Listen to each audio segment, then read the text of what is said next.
Welcome back, y'all. We're back in the shop again, as per usual. Gonna get this sound system going today. Hopefully we can get some power to everything and get it up and running so we can hear this beautiful Rockford Fosgate sound system all put together. I went ahead and fixed the power and grounds. I don't know what I was thinking, but we got it all straightened away now. So we got both grounds, both power. So what I'm gonna start doing is probably looming up, putting some split loom. I gotta find some. The split loom I have is not that thick.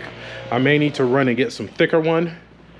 But I got a whole bucket of it right here that I use for various projects. This might work for some of it, but really just to make it look clean. It's not gonna have to run the whole length of what I'm doing. This piece is too long, but just enough to where it looks decent running up and through. So I'm thinking what I'm gonna do, I'll loom it up and run it up through here, and it'll come out on the other side, or I can run it, I could probably run this up there, but I think running it up here on the well, it just look a little cleaner. And we'll wrap it in some split loom and just, you know, put the things on it, run it up, and then we'll run it to the front of the car, and then we'll work on running the power cable from front to back. Once we get that hooked up, we'll do the ground back here. We'll get the ground set up, we'll get all that stuff hooked up, and then we can start putting this all this stuff up front back together. We'll start doing the wiring for the putting the, you know, the thing back in. It's been a long morning. Got less stuff going on, so my mind's a little elsewhere, but doesn't matter. We're still gonna get this done. I don't know where it is. It's around here somewhere, but we're gonna wire in the stock harness plug that whoever it was that did this cut. So let me get to it. Let me loom that up, start getting it nice and pretty, and start running the cables up the driver's side, down in the seat channel. I'll show you how it benefits from you taking that seatbelt stuff out, where you can tuck it down in that channel. You don't have that big lump on the floor. I've seen so many Impalas. You know, I go to shows and I look at these Impalas, and when I'm looking at Impala, I don't look at the same stuff people look at, because I've seen it all. Not seen it all, but I've seen more than the average guy. So looking at them, a lot of people, they got a huge hump right here, like this, sitting up like this, because they ran the wiring right here, or it's down in here, and put a screw through it, and it goes in and out because it's grounding out a speaker. So whatever, let me get to it. All right, quick little update where we're at. So we got our battery terminal here. We have the main power hooked up to the battery. Got it tucked nicely underneath the coolant bottle. Sometimes I'll put it over here, but I kind of stopped doing that because it just doesn't look good laid across here. I'll either run it all the way down and up, or if the wire is small enough, I'll run it here. Sometimes you have no choice because you're running 0 gauge and it's really thick, so sometimes you do have to run it over here, but eventually I'll figure out a better way. But we got it here, got it mounted here. It's not hot. And then it goes into the car. So what I do is I normally drill a hole right under where the wiring harness is, and then the grommet popped out. I gotta put that back in, but there's a grommet right there so the wire doesn't get cut and short itself out. And it's running underneath down in this channel, so still messing with it, tucking it and getting it all right. But you see there's no bulge, this is flat, so there's no wire right here, it's tucked down. So that's what I was talking about. You want it to run there. So we got it run loosely, still tidying it up, cleaning it up. Got it running up. There's a little hole right here. Got it through there. Come to the trunk. It's already connected to the 2 powers. So what I'm gonna do now is the ground. So got the ground side hooked up. This is the ground cable. What I'm gonna do is I'm gonna ground it to this panel right here. And I'm gonna clean the metal off, clean the paint off the metal so I can make a clean connection. We'll put this nut, this bolt through the backside, put a nut on it, and then we'll put the eyelet on the remaining portion and put another nut on it to secure it. So that's how I do my grounds.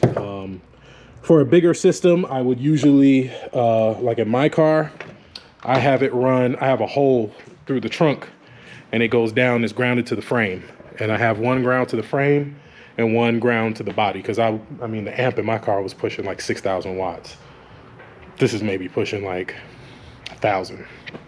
So ground it right there will be fine. And you got to know the car itself is grounded here. So this is a ground on this side, main ground to the car, and then your fuel pump and all that stuff, lights, all that stuff is grounded on that side. So I mean, if it's good enough to run all this stuff, it should be fine for this. And like I said, with lower power systems, I've always grounded it on the side, tuck it away, put a nice stud on there, and never had an issue before.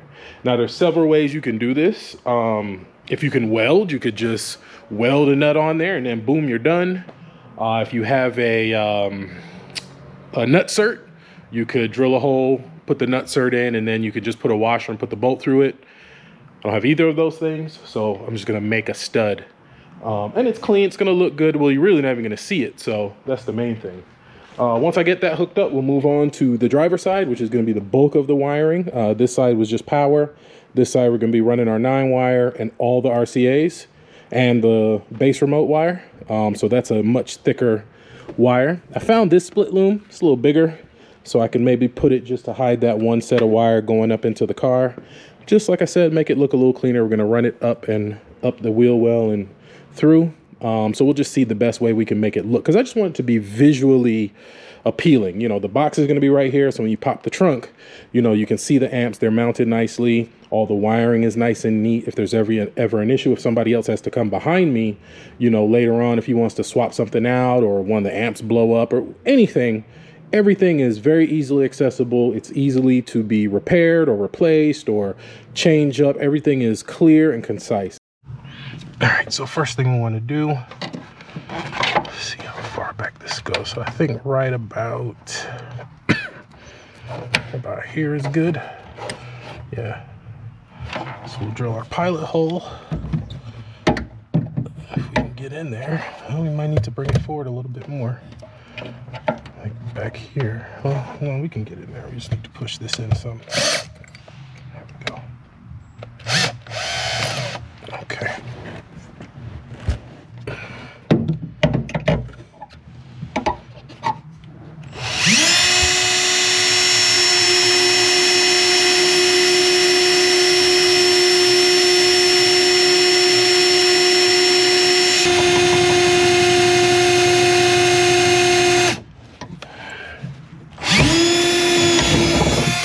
Okay, all right, come in with the angle grinder and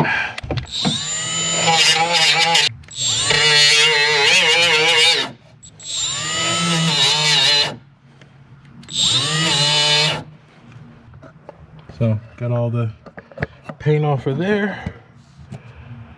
So now we got one bolt back, the washer.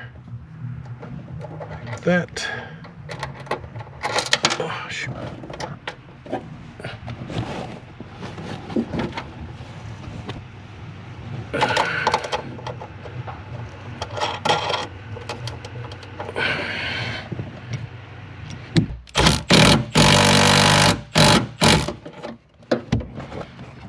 Put this on there. Put the washer and the nut.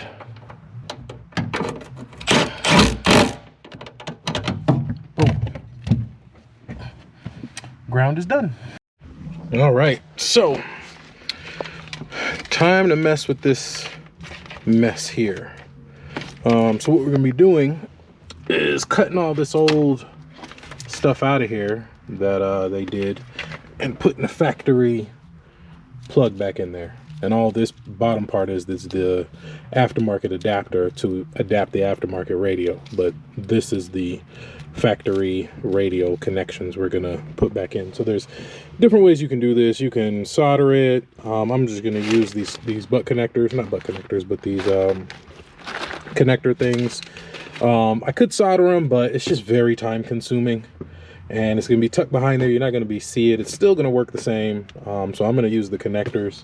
If I had more time, and I wanted to like just make it absolutely amazing, I would solder it, but it just is very time consuming. And honestly, just for what I'm trying to do, I just need it to be connected and work. And it's, like I said, it's going to look cleaner than it did anyway. So let me go ahead and get started on this so we can get these, start wiring in our 9-wire and wiring the factory, not the factory, but the radio back up.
All right, so this is how we got it done. Like I said, you can solder it, you can, you know, use heat shrink and make it all pretty, but at the end of the day, as long as it works, that's all I really care about.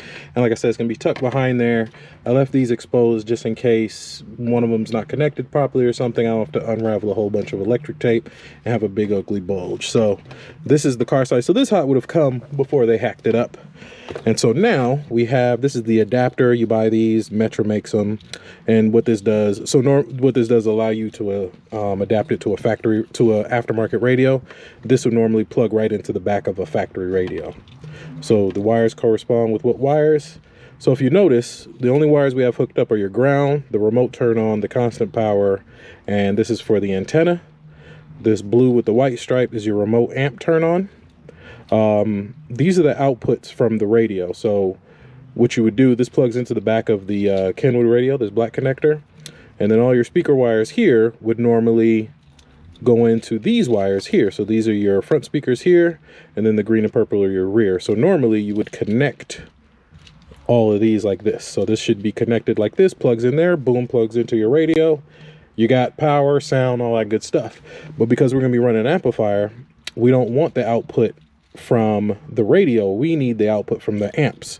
So that's where the 9-wire comes into play.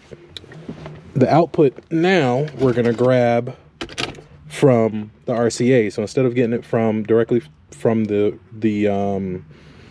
speaker outputs, we're gonna grab the outputs from the RCA. So basically when we plug the RCAs in here, this will send the signal back to the amplifier.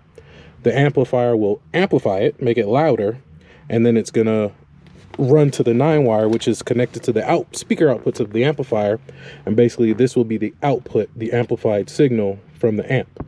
So the reason why we're running this all the way up here is because we're going to use the factory speaker wiring to get the output signal to the speakers. So basically what I do is I take the 9-wire and I connect it to these outputs right here. So when this plugs in here, these are outputs to the speakers. So basically instead of running these outputs, we're going to run the 9-wire output, which is the output from the amp. That's all. So it's pretty simple. It's not the easiest way to do it. One way that people cheat by doing this is they connect the front speakers to the rear speakers, and then they just run the wire from the rear speakers into the amp. I could go on more in depth, but it's not the right way to do it because you wouldn't have 4-corner control. You'd only be able to amplify, you wouldn't be able to separate each speaker. You have front, rear, that's it. You want to be able to dial them in and get them right. You want to have this speaker time delay or this speaker time delay because that one's going to take long. It's a whole thing. I'm not going to get into all of it, but just basically show you what the 9-wire is for and why it's so useful and why this is a better way of doing the install. This is how I do many of them. and it works really good. Haven't had any issues yet. So what we're going to do now is get these wires here, run through the dash, underneath, and through here. We'll get the 9-wire connected to, oh crap, we'll get it connected to this. We'll get the RCAs plugged into the radio. Once we do that, I can put a fuse under the hood and we can test for sound. We won't have bass yet because the speakers aren't hooked up, but we at least know that we have sound from the 4 speakers and make sure everything's hooked up. Once I hear and I know I have sound from these speakers, I can put the door panels on and start putting everything together, because at least I know my wiring is right. The power and ground and remote wire for the sub amp is the same wire for the highs amp, so I don't need to test each one individually, really just to make sure the sub amp works. But as long as I know the signal's getting to the highs amp, well, actually no, I lied, I do have to test it because the RCA is different for the sub, but that's just a, you know, that's a technicality. But as long as everything turns on, they should both turn on, and I should have sound from this amp going to the speakers. So as long as I can verify that I got mids and highs, I can put the door panels back together.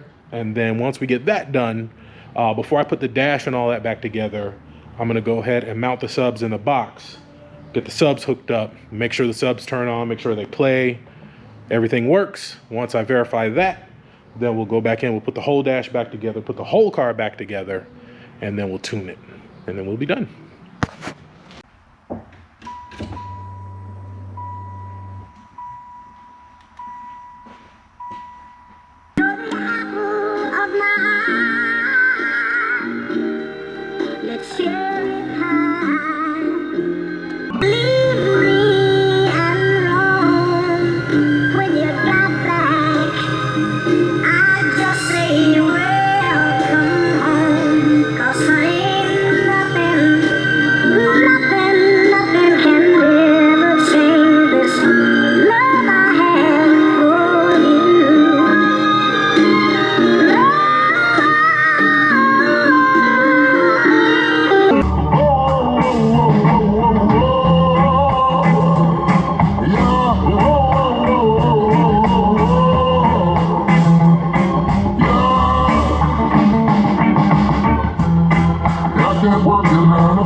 All right, we have success. So the highs work.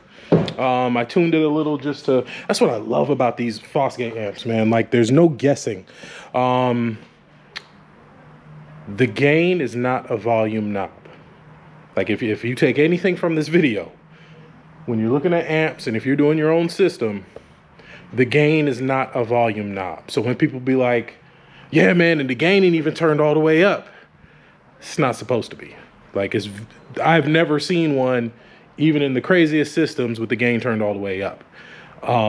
That's not a volume knob. So what I love about these Fosgate amps is it helps you adjust it to get the right amount of power, the perfect setting without distorting it. So real simple, you put it on the highest level on the radio, and then you turn the knob on the gain until the light comes on. The little red light will start flashing once it's too high. Same thing for the subs. It has a clean out button, clean input, clean output. And whenever those start flashing, you need to turn something down. So now we know this is dialed in perfectly, and I'll try it with different songs because different songs are gonna have different frequencies. So I like to do, there's a couple songs that I like to use, a couple reggae songs, a couple rap songs, some country. I just do a plethora of different types of music to find that sweet spot, just because I don't know. I mean, I met this dude and he probably, you know, I don't know what he listens to, because you look at me, you wouldn't know what I listen to, and I listen to everything. So I don't like to assume. So I set it to where no matter what you listen to, it sounds good. So as far as I know, everything's hooked up good. I mean, the first time I tried it, I forgot to plug the remote wire in on the sub amp, so it didn't come on.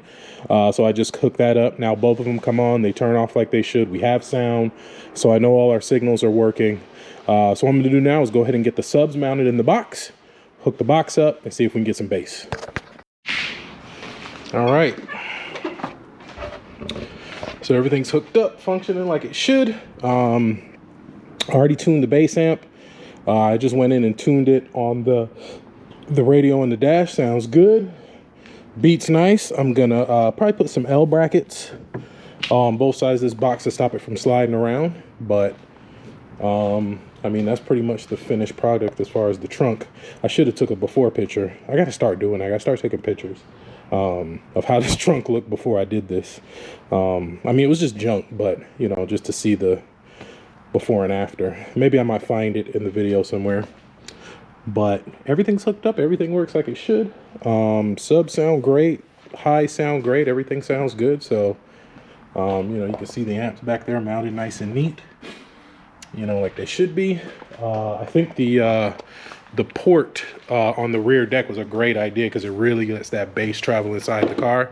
So I think it was a better idea to reuse the original rear deck and just put that little mesh piece on there. I think that's going to really give it a really nice touch. So what I'm going to work on now is putting the entire interior back together. Now that I know everything works, that won't take too long.